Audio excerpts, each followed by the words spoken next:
Hello Universe. Hola, hola chicos, ¿cómo están? Gracias por de nuevo estar aquí con nosotros. ¿Cómo estás tú? Hola Ronald, bienvenido una vez más. Gracias, Este bebé. es No me dejes a medias.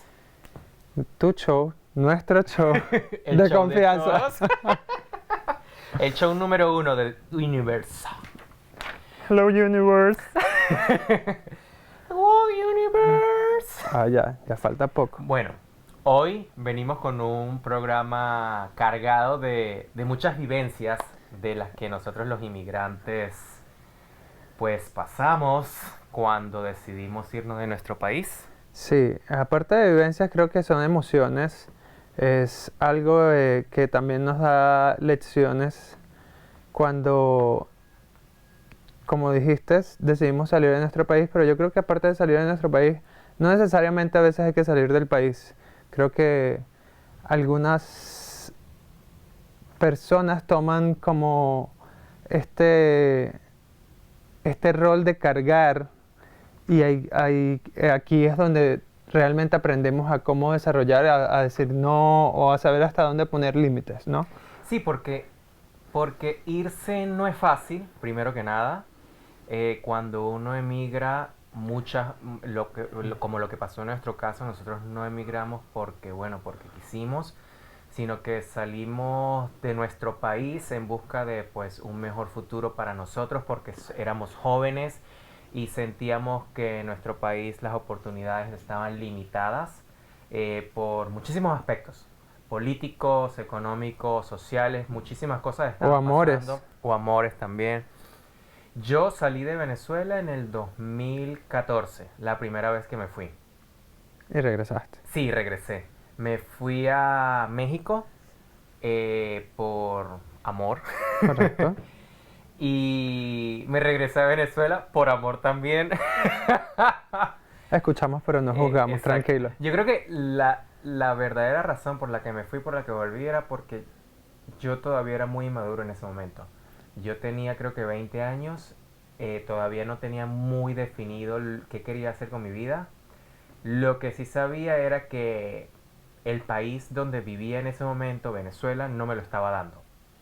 Entonces salí en busca de eso que yo necesitaba. Luego volví, por amor como lo dije, me quedé como año y medio y en el 2017 ahí sí me fui definitivamente cuando me mudé a Argentina y viví 2 años en Argentina antes de venirme a Estados Unidos. Pues fíjate que totalmente diferente a ti, comparto mi vivencia es totalmente un poco más alocada. Yo salí en una primera etapa, salgo porque mi papá piensa que pues escapando de esto, yo recién se había enterado de toda mi orientación sexual y todo esto, y cree que un escape es salir de Venezuela. Pero no obstante de eso, los dos nos dimos cuenta que la separación era su primer hijo, el varón, y separarme él o tomar esta decisión entre familia de yo irme afuera no fue la mejor. Regreso y luego en el 2016-2017, ya terminando yo de graduarme de mi carrera profesional, eh, tomo una decisión repentina que nadie se la esperaba por amor de quedarme en Estados Unidos. Entonces, esto es totalmente diferente, pero el tema al que queremos llegar o profundizar, ¿quieres hacer los honores? Ok, sigo por supuesto, pero es importante conocer como que las raíces que Claro, nos claro. motivaron a irnos. Pero la realidad del programa de hoy es definir, bueno, no definir, es como diferenciar de aquellos que se quedan a aquellos que se van. Y qué es lo que pasa in between esas dos partes, esas dos caras de la moneda. Cómo unos lo toman y cómo otros lo toman. Y también esas dos realidades, porque para nadie es un secreto que todos tenemos familia en nuestro país. En nuestros casos tenemos familia en Venezuela que bueno, le están echando bola y la están pasando bien y la están pasando mal. Pero nosotros también les estamos echando bola desde este lado y también la pasamos bien, pero también la pasamos mal en muchas oportunidades. Y es que creo que también es un tema un poco, o sea, hoy vamos a tocar pequeños tópicos de acuerdo a esta parte migratoria, esta parte de quiénes quedan en nuestro país, qué papel juega la familia, qué papel juegan las amistades, porque salir del país, muy aparte de tomar la decisión y llegar aquí, y que las personas piensen que realmente ya tienes un 60 o un 70% de la vida realizada, pues creo que es muy arbitrario que las personas piensen que la situación es así de fácil. Sí. ¿Qué tal si vamos? A mí quiero acotar y quiero darle las gracias a mi amigo aquí, a Ronald, por dividir el programa de hoy en varios bloques para nosotros poder, bueno, soltar la lengua Realmente es un trabajo en equipo. Esto ha sido siempre un trabajo en equipo. y dar nuestro punto de vista. Entonces vamos con el bloque número 1, que se llama Dos realidades, una familia. Y el primer concepto que tenemos es: ¿qué vive quien se va? Culpa, presión económica o empezar de cero. ¿Qué opinas tú? Pues es lo que te digo, es un poco arbitrario a veces de parte de las familias cuando piensan o determinan que la situación económica del que está afuera o del que emigró es mucho mejor que el que está adentro. Pues vienes de una cultura, o por lo menos nosotros los venezolanos veníamos de una cultura de no pagar renta. Empezando por ahí, no pagamos renta. Yo pagaba renta porque yo vivía mi familia es de Mérida y yo vivía en Caracas y pues tocaba pagar renta. Pero la mayoría del venezolano no estaba en esa situación pagando una renta, pagando un permiso de trabajo. También. Cuando llegas a este país tienes que pagar un permiso de trabajo. Tienes que adelantar un poco de procesos que no son del todo gratis. Y pagar todo el proceso migratorio que no es un secreto para nadie, que no es fácil uno y no es barato otro. Total. Y tarda, lleva su tiempo, es un proceso larguísimo por el que todas las personas que venimos a Estados Unidos, bueno, la mayoría pasamos. Aparte de que te enfrentas con una realidad o sea, te chocas o te enfrentas con una realidad de que tienes que buscar un trabajo de inmediato y no necesariamente tiene que ser del que te graduaste. O sea, tú tienes que buscar la manera de subsistir porque tú tomaste una decisión. Muchas de las personas, y me incluyo, tomó una decisión, digamos que apresurada o impulsiva y medianamente traes poco. Y aquí voy al punto de lo que diferencia de vivir en nuestro país es que, por lo menos en mi caso, yo aquí no tengo el apoyo de mis papás, el apoyo económico que yo tenía en Venezuela. Si me faltaba un poquito de dinero para la renta, pues mis papás me daban. Aquí es imposible, ellos no ganan en dólares, más bien yo soy el que los tiene que ayudar a ellos. Y es donde viene un poquito el sentido de culpa también, de porque estoy acá, sí, estoy ganando en dólares, pero de igual manera en muchas oportunidades se me es imposible ayudarlos porque de milagro tengo para pagar la renta, para pagar el transporte, para pagar los estudios. Hay situaciones, y cada vez, esto era algo que me decía mi papá, si no me equivoco, a medida que uno va creciendo las responsabilidades son más grandes y el poder adquisitivo sigue siendo el mismo casi siempre. Entonces, este es un país que es netamente consumista. Entonces, cuando llegas, el querer estar como mantener tu estatus económico o tu estatus social, es enfrentarte a una realidad que tienes que acobijarte hasta donde llegas. Y por lo menos a mí no me pasó y doy gracias al entendimiento de mi familia. Yo no tuve sentimiento de culpa porque realmente siempre dije que la única persona por la que yo tenía que velar era mi mamá y mi papá. Y gracias a Dios mi mamá estaba en este país. Esa es parte de otra historia. Y mi papá seguía en Venezuela, mi papá sigue produciendo y gracias a Dios a él le va muy bien dentro del país. Pero la realidad era la otra parte de la familia, digamos que los externos. El externo, el núcleo afuera de tu núcleo familiar, es ese sentimiento de culpa nunca lo tuve porque siempre se lo dejé claro a mi mamá y a mi papá. O sea, yo ahorita, quien tengo que velar ahorita es por mí y podré ayudar en lo que yo pueda, más no una obligación. Al igual que tú, bueno, yo tuve la gran dicha de tener a mi hermana acá, ya viviendo cuando yo me vine a Estados Unidos y bueno, ella fue la que me recibió, lo cual fue una carga menos para mí, en sentido de que no tenía esa preocupación constante de Dios mío, tengo que pagar una renta full, porque yo lo que hacía era colaborar con la renta de mi hermana. Y el primer año yo trabajé muchísimo, Dios santo, si yo trabajaba desde las 5 de la mañana como hasta las 6 de la tarde, de lunes a lunes, sin un día de descanso. Trabajé así como por año y medio. Fue una... Oh my God. Yo recuerdo que cuando a mí me daban un día libre, yo lo que hacía era dormir como hasta las 6 de la tarde porque de verdad sentía que no tenía vida. ¿A ti no te pasaba que por lo menos a mí me pasó, es que mi primer trabajo fue muy cómico y luego lo contaré, pero yo me paraba noctámbulo. Yo trabajé en una cocina como dishwasher y yo escuchaba era o sea, El sonido de la máquina. Era muy fuerte, aparte de que es muy loco. Bueno, los dos. Mi primer trabajo que yo duré 2 días. 2 días en ese trabajo fue dishwasher también. Y no me gustó porque me sentí, no sé, me sentí como explotado. Porque Es un explote.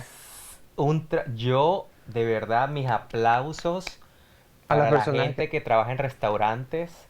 Y hablo de todos, los servers, los que trabajan en la cocina, sobre todo los dishwasher, los runners, ¿cómo se llaman los otros? Todo. Yo creo Bueno, que todo el equipo todo el equipo en general merece. que trabaja en los restaurantes, mira, mis honores porque es un trabajo muy difícil. ¡Ah! Dios santo, es el trabajo más pesado que yo he visto en mi vida.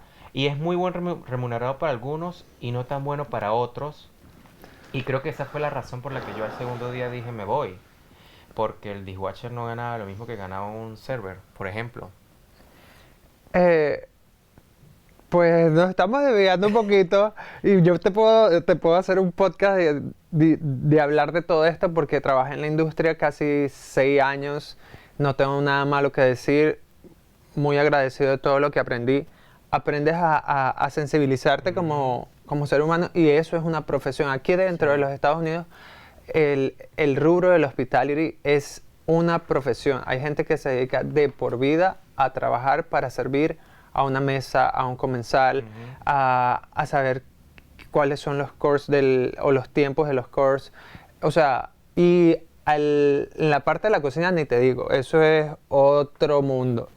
Pero mi respeto siempre, vuelvo al punto número 1 que estábamos hablando de nuestro primer trabajo. Mi respeto sincero a las personas que trabajan en el dishwasher porque eso es trabajo que a veces es muy mal pago y las personas dentro del mismo rubro lo menosprecian. Sí. Y yo me acuerdo que yo siempre salía del turno y estaba ahora pendiente del dishwasher o de la persona que trabajaba en el dishwasher, porque mi papá siempre me dijo, siempre me lo recuerda, tú no puedes mandar a barrer si tú no sabes barrer. Entonces, darme esa lección de mi papá desde que yo tengo uso de razón, que trabajé con él, y emplearlo cuando llegué aquí, que fue la primera oportunidad que tuve. Empecé en el dishwasher, luego pasé al line cook, luego a producción, luego fui bartender, luego fui barista, luego fui mesero y así sucesivamente. Eso me dio, para que cuando me dieran o me ofrecieran el puesto de manager, yo sabía cómo manejar todo el restaurante. Entonces, esa posición que las personas a veces menosprecian tanto, creo que tiene que tener su respeto y a veces hasta uno de los sueldos, no digo que el más alto, pero sí tener una buena paga porque realmente la paga es muy mala. Bueno, aplausos para toda la comunidad que trabaja en hospitality. La verdad que se lo merece. Y sigamos con Pero la volvamos al tema. No nos desviemos. No nos dejes a media. Porque, sí. So, aparte de eso también está el que se queda, que, ay, ¿cómo lo digo? Juzga. No solamente juzga, sino que exige. Exige a aquel que está afuera. Exige tiempo y exige dinero. Exige atención. Exige de todo, Dios santo. Entonces uno se la vive estresado porque entonces tiene que producir para uno, pero no solamente tiene que producir para uno, tengo que producir para poder ayudar a mi tía, para poder ayudar a mi primo, para poder ayudar a mi abuela, para poder ayudar a mi mamá, para poder ayudar al perro. Y estresa. Entonces llega un momento de tu vida en la que tú te preguntas, entonces ¿cuándo yo vivo? Porque yo prácticamente estoy viviendo por ayudar a los demás. Pero ¿quién me ayuda a mí? Mira, es tan cierto. Y vuelvo y te repito, yo creo que yo siempre fui muy, y no sé si eso fue muy crudo o muy mal de mi parte, pero siempre puse esa barrera. O sea, yo no puedo ayudar si yo no estoy bien, ¿cómo yo voy a ayudar a alguien? Sí. Y en ese aspecto tuve muchos conflictos con mi hermana que vivía conmigo en ese momento y con la persona que estaba a mi lado en ese momento. Porque eran del tipo de personas que querían ayudar, pero yo decía, ¿cómo vamos a ayudar si no estamos bien nosotros primero? Tenemos que establecernos nosotros, y tú sabes que Miami es caro. Ujú.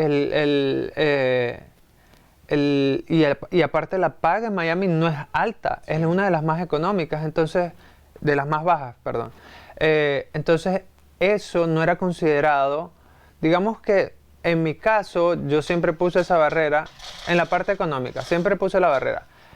Pero en la parte también de los vínculos o las amistades que se quedaron, me recuerdo que tenía una amistad que siempre me decía como que tú no tienes tiempo para hablar.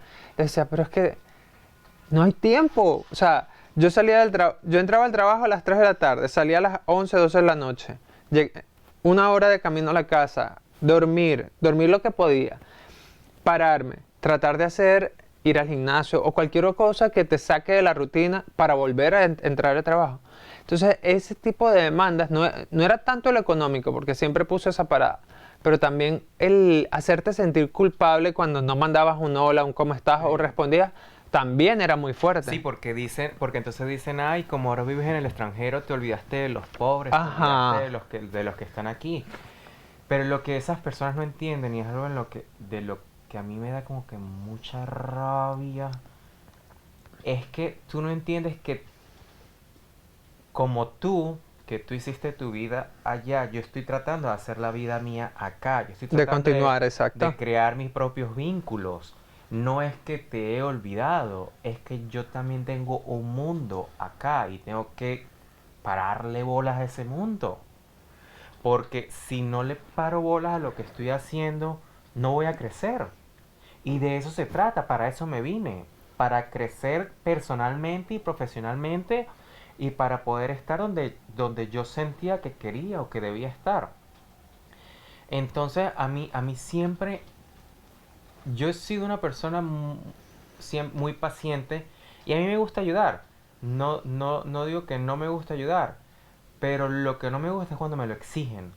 Y hay muchas personas allá afuera, muchos familiares que te exigen que los ayudes y que si no los ayudas porque no estás en la disposición de ayudar, porque no estás en el momento de ayudar, te dicen que eres una mala Sale con un persona comentario. o que eres un mal ser humano o que no entiendes la situación de ellos. Entonces dicen muchísimas cosas que te hacen sentir mal y que te hacen en cierta forma juzgarte a ti mismo de cómo tú eres como ser humano. Pero después dices, no, ya va. O sea, yo también estoy haciendo mi vida y yo estoy siendo responsable de mí. Y yo primero debería pensar en mí, en mis responsabilidades y en las cosas que yo necesito Correcto. antes de poder ayudar a los demás. Y sí, capaz esto suena un poquito individualista, pero es la manera en la que yo lo veo y en la que yo siento que debería ser, porque yo me mato trabajando todos los días para poder traer el sustento a mi casa y para poder darme los gustos que quiero, o para poder comprar Por los que trabajas. para poder comprar cositas a mis gatos, o para poder comprarme, no sé, un par de zapatos. Yo lo que digo Y, es que todo debe estar en una balanza, y ¿no? muchas veces en el pasado, hacer eso me hacía sentir mal porque entonces llegaba fulanito y me decía tres cosas y como me pedía tres cosas y como yo le decía que no podía, me decía un comentario muy feo Un comentario nada que ver. y eso me hacía sentir muy mal. Entonces, ya saltando un poco más, vamos a hablar un poco más de lo vivencial, ¿no? Exacto. De lo que ha Del chisme. sucedido, el chisme o los ejemplos que queramos poner. Por lo menos yo perdí una gran amistad. Y digo gran amistad porque, pues, nos conocimos desde que empezó la carrera hasta... y nos graduamos juntos. Pero esa amistad se rompe por eso, por lo que te digo, esa demanda de tiempo y esos comentarios de nada que ver, que yo decía como que, o sea, hago lo posible, trato de estar ahí, eh, y me sales a veces con estas cosas que yo digo, no puedo cargar con esto, o sea, creo que estamos en sintonías diferentes, en vías diferentes, creo que es mejor que tú tomes tu rumbo y yo tomo el mío porque si no en algún momento cualquiera de los dos va a herir a alguien con una palabra o ya yo lo estaba haciendo, porque Sí. también es lo otro, quizás ya yo estaba hiriendo a la persona porque la persona también estaba esperando además. Entonces yo tomé la decisión de como que, mira, chaolín contigo. En tu caso, ¿cómo fue? Uy, yo perdí más de una amistad, perdí más de una relación familiar y es por eso mismo, porque cuando yo me atreví a decir que no, me decían que yo era una mala persona, que yo no los comprendía o que yo no entendía la situación de ellos. Entonces yo pensaba, pero ¿quién entiende la mía? ¿Quién entiende mi situación? ¿Quién entiende cómo estoy yo acá? Porque había muchas personas que me escribían. Primero tenían meses sin escribirme. Tenían como más de 10 meses sin escribirme. Y de repente me escribían, hey Omar, ¿cómo estás? No sé qué. Y yo, hola, bien, ¿cómo estás? Y ahí de una vez, sin preguntarme cómo, sin preguntarme más sobre mi vida, sobre si estoy estable o X o Y, de una vez me lanzaban, hey, ¿no tienes $100 que me regales? Como si Wow. $100 aquí son nada. Nada, tú saliste y le dijiste al árbol, dame una hojita de 100 Sí. dólares.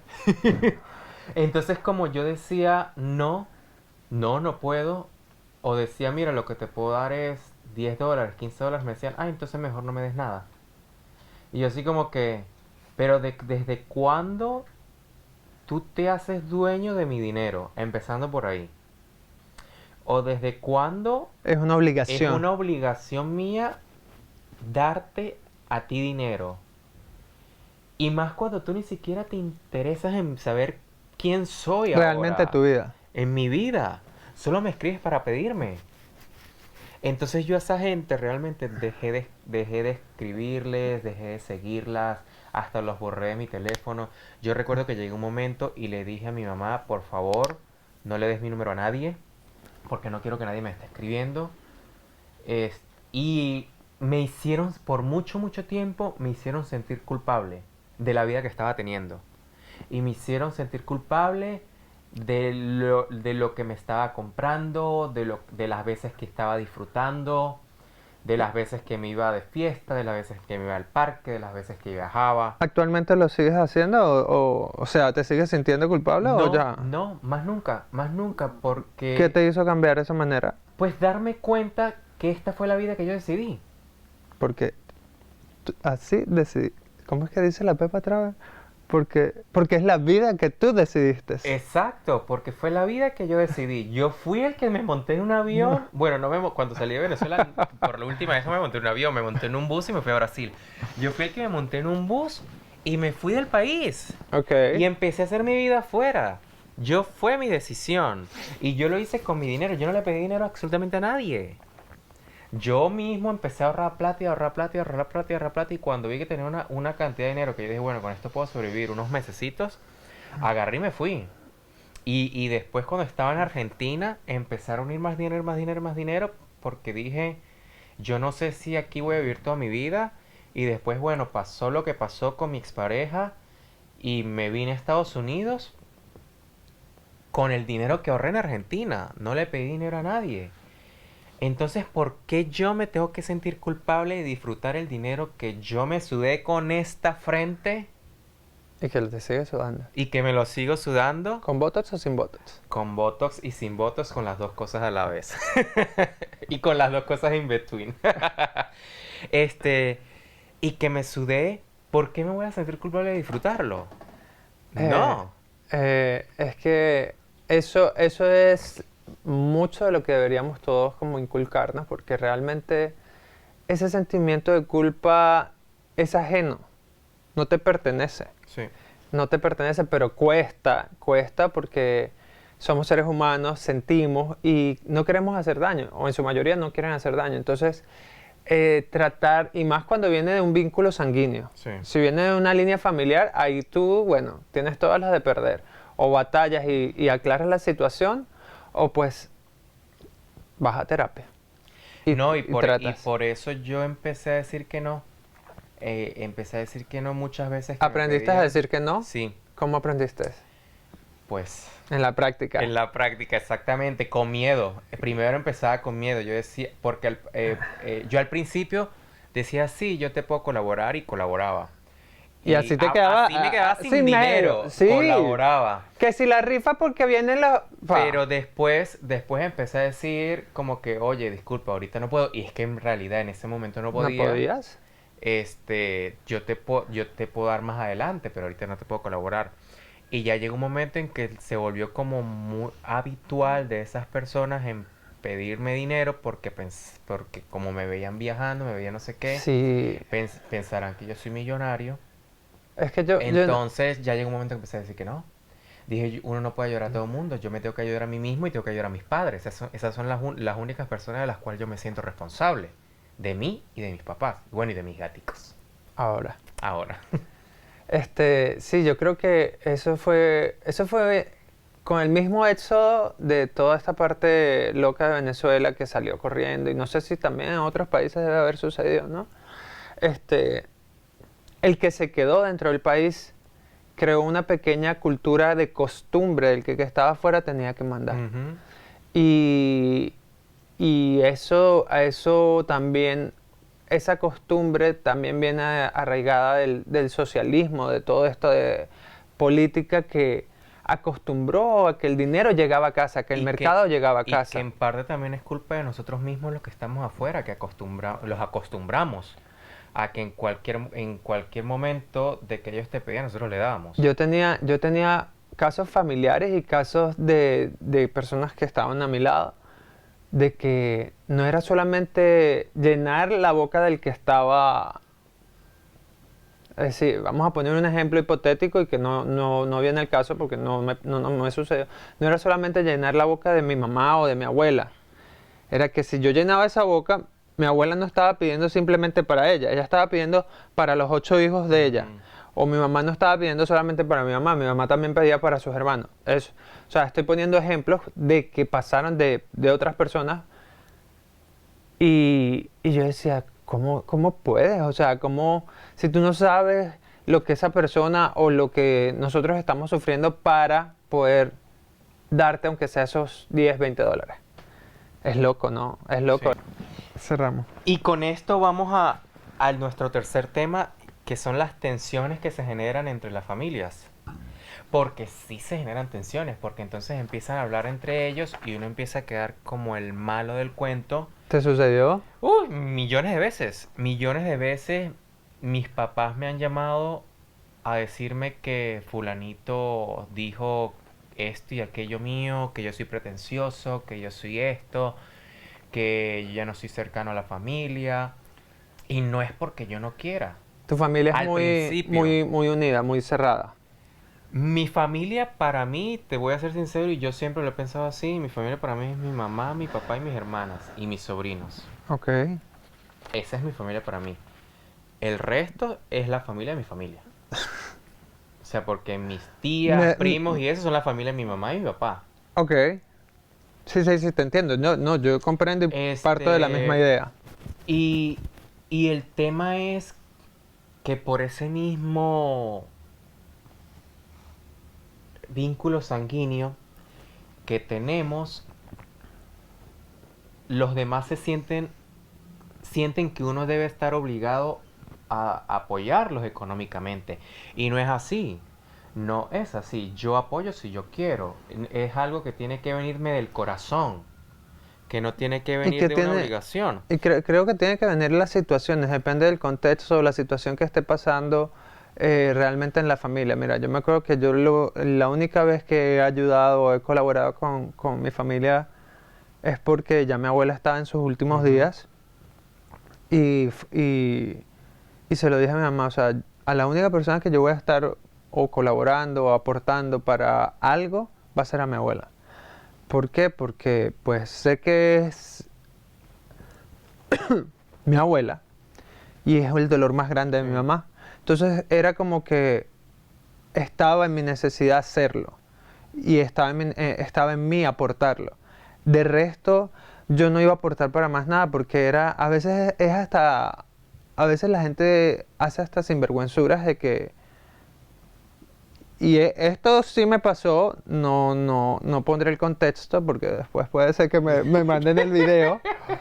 Pero sí me pasó de que como que había un dinero que se mandó y como que personas estaban disfrutando, comiendo en restaurantes, bebiendo y nosotros aquí como que comiendo un cable un viernes en la noche viendo televisión y yo decía, No, Dios mío, yo también tengo millones, varias experiencias así mismas de familiares que me escribían y me mandaban audios llorando, llorando que por favor les mandara 20 30 dólares, que era para comprar medicamentos o que era para comprar leche que no tenían para los niños, que no sé qué. 2 días después, tú lo veías en las calles tomándose cerveza o comprándose ropa y tú decías, Dios mío, pero no es que no tenías plata, no es que no tenías dinero para un medicamento. Entonces yo empezaba a decir, pero ¿cuáles son tus prioridades entonces? Porque a mí mis prioridades son mi salud, la comida, tu mi bienestar. bienestar. Entonces, ¿cuáles son tus prioridades? ¿Y por qué me mientes? Porque yo preferiría que me dijeras, mira, dame 20 dólares para comprarme una caja de cerveza y yo Coño, ya quiero decidir, celebrar. si te los doy o no, a que Total, me total. mientas de esa forma. No, porque Y quiebra todo, quiebra todo. La próxima vez, y no los que se más joden, nunca. los que se joden son ellos. Ya después de la segunda o tercera vez, más nunca, ni es que ni le respondí. Ni le respondí porque me dará rabia. Yo decía, Dios mío, esta persona me está pidiendo plata. Es para irse a tomar. Ni yo salgo a tomar a veces un viernes porque no quiero gastar. Es lo incongruente de todo esto, ¿no? Es un tema, como comencé el episodio, o sea, es un tema que puedes discernir, puedes sacar información y vamos a escuchar historias y vamos, a mí me pasó esto, a mí me pasó lo otro, y hay mucha tela que cortar, pero lo bueno es que hoy en día, y creo que ya es en general, la práctica es otra. Sí. Ahí pasó tanto que digamos que a nivel colectivo nos dimos cuenta de que estaba sucediendo y pusimos un freno de mano cada quien desde su cancha, que hoy en día ya el tema es diferente, ya hoy en día, bueno, eh, habrán, no digo que remesas o envíos, sino una manera de como, yo te ayudo, pero busca algo que hacer que yo invertimos en eso y de ahí sacamos plata para que tengamos o porque imagínate mandar esa mesada todo el tiempo, o sea, Sí, uno aprende definitivamente de las experiencias. Esto es algo que yo siempre lo he dicho, se lo digo a todo mundo con el que hablo, que es importante uno tomar lo que uno llama las buenas y las malas experiencias y sacar siempre lo mejor de todo para que lo ayude a tomar decisiones en el futuro. Y, y el tener todas estas experiencias con estas distintas personas me ha ayudado primero a crear límites entre ellos y yo. Y límites que tienen que ver con mi responsabilidad conmigo y mi responsabilidad con la gente que yo me siento responsable con y de respeto, sobre todo. Porque si tú no me respetas, yo no te voy a apoyar, lo siento. Y el respeto viene de muchos lugares. El respeto no solamente viene de la forma en la que tú me hablas a mí. El respeto viene de cuando tú le hablas a los demás sobre mí. Porque yo llegué a escuchar muchísimo de mis papás que fulanito y fulanita pues estaban sentados en la mesa y estaban hablando esto y esto y esto de ti. Entonces yo le decía a mi mamá muchas veces como que, ¿Qué pues necesidad? qué triste y qué necesidad, porque después de que hablan de mí, vienen y me escriben y me piden algo. Entonces, ¿por qué haces eso? O sea, ¿qué incongruencia tienes ahí? De eso también te puedo hablar de otra cosa, pero eh, yo creo que poner los límites o trazar bien las líneas antes de comenzar es fundamental. Y como te lo dije al principio, gracias a Dios no tuve o sea, no lo viví tan de cerca como he escuchado de muchas otras personas, como lo estás compartiendo tú. El tema de que yo fuese un banco, una mesada para alguien, porque realmente siempre lo dije, si yo no estoy bien, nadie va a Exacto. estar bien. O sea, yo necesito estar bien para yo poder hacer algo. Entonces, como digo, reinventarse en un país es totalmente diferente. Ujú. Empezar de cero en un país que no dominas un idioma, no dominas una profesión, estás reinventándote, estás llegando para tener un trámite legal. Todo ese tipo de cosas fluctúan para tú poder darle luz a otra persona. Entonces, si tú primero no eres luz para ti, si tú primero no tienes la capacidad para ti, ¿cómo tú vas a poder proveer Sí. para otros? Entonces, eso creo que yo fue mi límite, fue la manera en la que yo jugué sano. Ujú. Sí, los límites son muy importantes y es bueno siempre ponerlos. Y lo otro es hacer una lista de tus prioridades y tus responsabilidades. Y, y saber desde el principio de qué tú eres responsable y qué es lo que tú necesitas, porque al fin de cuentas tú estás trabajando en tu futuro, al igual que lo hicieron tus padres en el pasado. Ahora es tu momento y es lo que tú estás haciendo. Y esa fue la segunda herramienta que me liberó, Qué bueno. por decirlo de esa manera, porque yo empecé a priorizar mis responsabilidades y mis goals, lo que yo quería hacer con mi vida y, y qué tenía yo que hacer con mi vida para poder lograr las cosas que yo necesitaba. Ok, Y eso me ayudó a decir que no en muchas oportunidades. Y aparte el poner también en una balanza, el si yo mismo no tengo dinero para comprar ciertas cosas, ¿cómo voy a yo apoyar a proveer para otros. a proveer para otros si yo ni siquiera lo tengo para proveerme a mí mismo? Correcto. Es muy difícil, muy distinto cuando hablamos de enfermedades. Yo también, creo que el año pasado, hace 2 años, mi abuela se enfermó y se tuvo que operar y pues algo que tengo yo siempre en mi bolsillo es un fondo para cualquier tipo de situaciones como estas, como cuando es una enfermedad de mi abuela, de mi mamá, de mi papá. Sí, yo tengo que tener el dinero disponible y por eso tengo un fondo que es exclusivo para ese tipo de cosas. Pero como me ha pasado las cosas que me ha pasado y que me han mentido, siempre pido pruebas.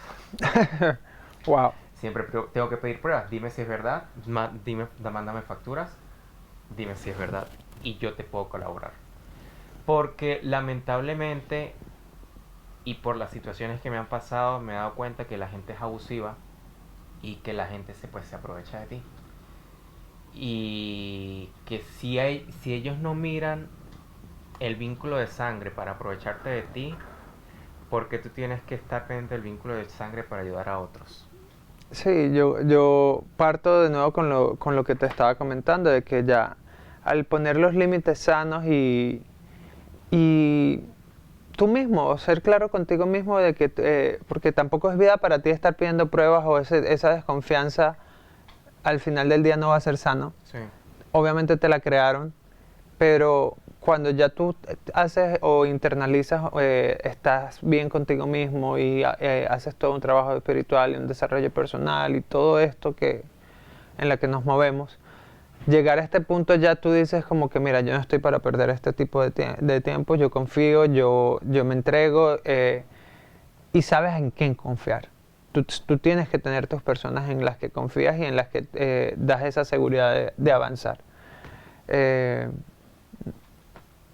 Eso es lo que puedo pensar y opinar hasta el momento, porque es lo que te digo, no me pasó de cerca. Las veces que lo viví de una manera, el duelo de mi abuela, eso. Y las otras en las que no quiero mencionar para no envolverme Claro. en un problema. Pero es eso, poner los límites yo creo que siempre va a ser sano en cualquier tipo de vínculo, sea familiar, relaciones, amistades, tener Y en eso. cualquier aspecto también, bien sea económico, bien sea de tiempo. Eh, por ejemplo, yo sí recuerdo en el pasado mis papás eran muy demandantes en cuanto a las llamadas y todo ese tipo de cosas. Y, y ya al final pues se dieron cuenta que uno también tiene responsabilidades acá y tiene momentos en los que está muy ocupado o que uno trabaja muchísimo y que hay momentos donde uno no puede hablar. Y afortunadamente eso ha ayudado muchísimo en la relación con mis papás. Y cada uno ha aprendido, uno, a respetar el tiempo de los demás. Y dos, a valorar el tiempo y los momentos en los que podemos disfrutar y compartir juntos y renovar y fortalecer ese vínculo familiar, bien sea en videollamadas o bueno, ahora que yo tengo la posibilidad de salir del país, eh, yo empecé como a buscar formas de ver a mis papás en persona porque para mí es muy importante tener ese calor humano de mis papás y pues me he planteado organizar al menos un viaje al año con ellos y que por supuesto eso requiere una inversión económica, eh, y pues estoy trabajando en todo esto y estas son las cosas en las son mis goals, mis objetivos y en los que yo digo y pongo limitantes a otras cosas y empiezo a decir que no, porque si yo no guardo dinero para estos objetivos y los empiezo a dar en este otro tipo de cosas, pues nunca voy a lograr las cosas que Las quiero y metas las que tienes. cosas que de verdad me llenan y que me Y fortalecen. te felicito porque eso debe ser lo más enriquecedor, poder viajar con sus viejos a cualquier parte del mundo. Porque yo creo que es la mejor inversión, ¿no? Siempre Sí. lo he mantenido. No, y es bellísimo. Yo este año pues tuve la oportunidad de ir a Colombia con mis papás y, y la verdad una de las cosas que me traje y es que nadie te lo cuenta y tú no te das cuenta es cómo, coño, tus papás envejecen, ¿sabes? Y que Y es, gozarlos así desde la perspectiva de que ya tú eres el adulto que los estás llevando prácticamente. es difícil ese choque. Yo no veía a mi papá desde hace como 4 o 5 años, mi mamá no la veía como desde hace 3 años. Y, y físicamente son dos personas totalmente distintas. Y para ellos me imagino que también debe ser como un choque el verlo a uno crecido, ya convertido en un adulto, pues porque uno también está envejeciendo. En otra faceta, Y el que provee el viaje, el que está pendiente de de cómo va, qué vamos a hacer, cuál es la interacción del viaje, no sé qué, llega aquí, recoge el carro, aparte ibas casado ya, o sea, pienso que es una dicha, compartirlo y vivirlo sí, debe ser algo muy enriquecedor. y ahí es donde te das cuenta de que esos momentos son importantes y de que por eso yo decidí que quiero invertir en esos momentos y que mi futuro va a estar lleno y cargado de esas cosas porque son las que quiero. Y, y por esa razón estoy trabajando en ese objetivo que se convirtió en un objetivo anual para mí de por lo menos tener la oportunidad de viajar con mis papás una vez al año y, y que lo logré gracias al, bueno, el poder de uno, la De tener oportunidad la de poder residencia. salir, poder tener la Ah, oportunidad veo. de salir. Y dos, gracias a un sueño que tuve en el que dije como que y en el que en ese sueño pues vi a mis papás envejecer y dije wow, yo tengo que tener la posibilidad de ver esto y de presenciarlo Materializarlo. en real life, y después de compartir y disfrutar toda esa semana con ellos en Colombia, dije esto es algo que se puede hacer y que se puede hacer al menos una vez al año, y que va a ser importante para mí. Por eso decidí que lo Good tengo que for hacer. you. You can do it. Nada, pues para mí ahorita que mencionaste lo de las videollamadas, para mí fue todo lo contrario. Esto de poner estos límites y todo esto y un trabajo y todo lo que yo les he mencionado que he hecho, eh, el reconectar con mi círculo pequeño, es decir, papá, mamá, hermanas, eh, sucedió creo que después de pandemia, porque yo era de las personas muy antiparabólicas. Es que te digo que yo era muy, este es mi territorio y hasta aquí pasa. Ujú. Y ahorita soy de las personas que lo primero que hago al despertar, aparte de ir al gimnasio, es la llamada o la videollamada o la nota de voz a mi mamá y a mi papá. Es lo primordial. Y el momento que no lo hago o ellos no lo hacen, es muy cómico porque es como un reclamo. ¿Qué pasó?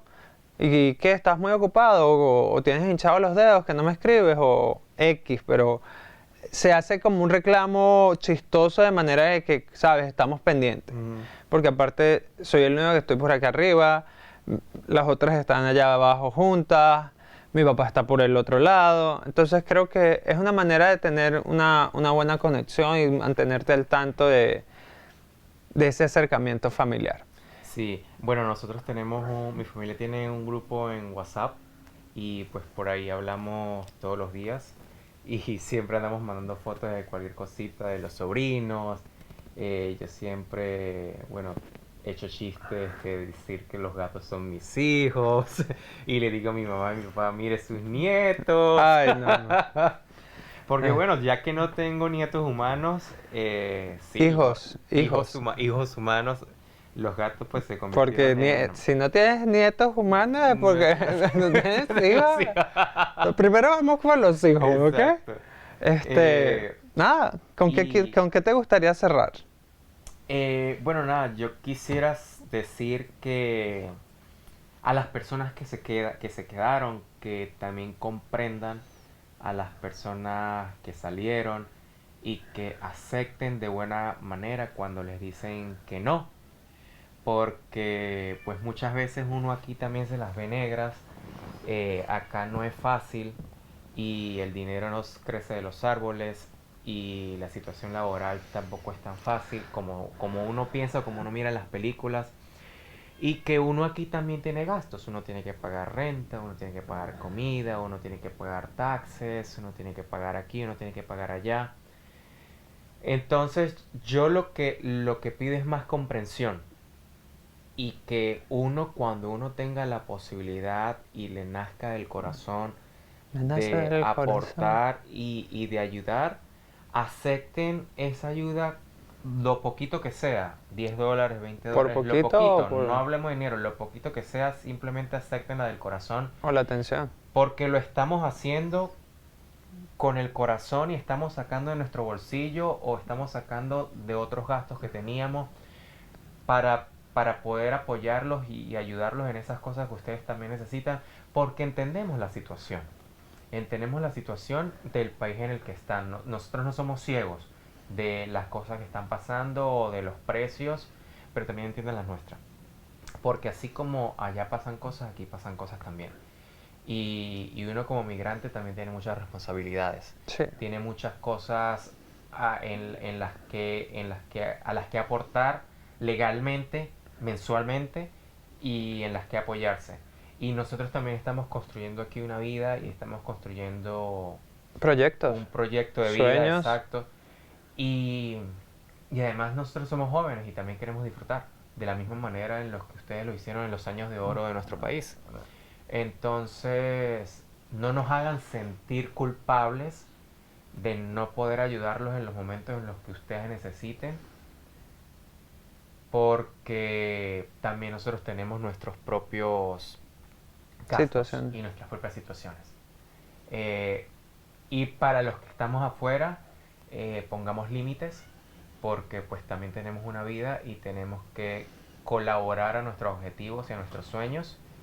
Y pues la forma de colaborar es trabajando y construyendo con ese poquito dinero o ese mucho dinero que nosotros obtenemos, pues construyendo esa vida que deseamos y que queremos. Pues sí, creo que no me queda más que acotar que simplemente, como lo dije en un principio, si tú no estás bien, ¿cómo puedes proveer o dar un bienestar a otro? Primero tenemos que partir de nosotros para poderlo hacer con un tercero. Y no quiero extenderme más que siempre ser empático, ser respetuoso. El simple hecho de que estemos afuera no quiere decir que pues tenemos el cielo ganado. Pues como lo mencioné anteriormente, hay muchos retos de los cuales no estamos exentos, estamos más bien trabajando diariamente por nuestros sueños, por el X motivos que hayamos querido salir a emigrar del país del que nos vio nacer. A la gente que se quedó, pues simplemente reconocer que si tú estás en una situación, imagínate cómo está una persona que está fuera de su país, que no tiene los mismos derechos que tenía cuando estaba en su propio país. Simplemente hacer ese análisis y ver la situación de ambas partes te va a ayudar a saber cuándo tocar la puerta y cuándo no. Y si quieres algo, como siempre lo he dicho, si quieres algo, lo que te va a llevar a obtenerlo es la acción. Y la acción es pararte, moverte, trabajarlo, buscarlo. Es la única manera, porque si no, siempre vas a estar en esta situación de estar pidiendo, reclamando, exigiendo, cuando la situación es totalmente diferente. Eso es lo que puedo decir o lo que puedo acotar. No es mucho, pero creo que es central. Bueno, muchísimas gracias. Gracias. Creo que me he desahogado y he Sí, liberado muchas cosas. este capítulo era un tenía. desahogo de mi amigo. Vamos a aclarar, era un desahogo de mi amigo, pero de eso se trata. De eso se trata estos tipos de conversatorios, de traer temas de que son más comunes de los que creemos, de ver qué nos sirvió, cómo lo practicamos, cómo aclaramos, cuáles son las lecciones que aprendimos y nada. Pero qué bueno, ya estás mejor. Yes. Chao. Nos vemos pronto.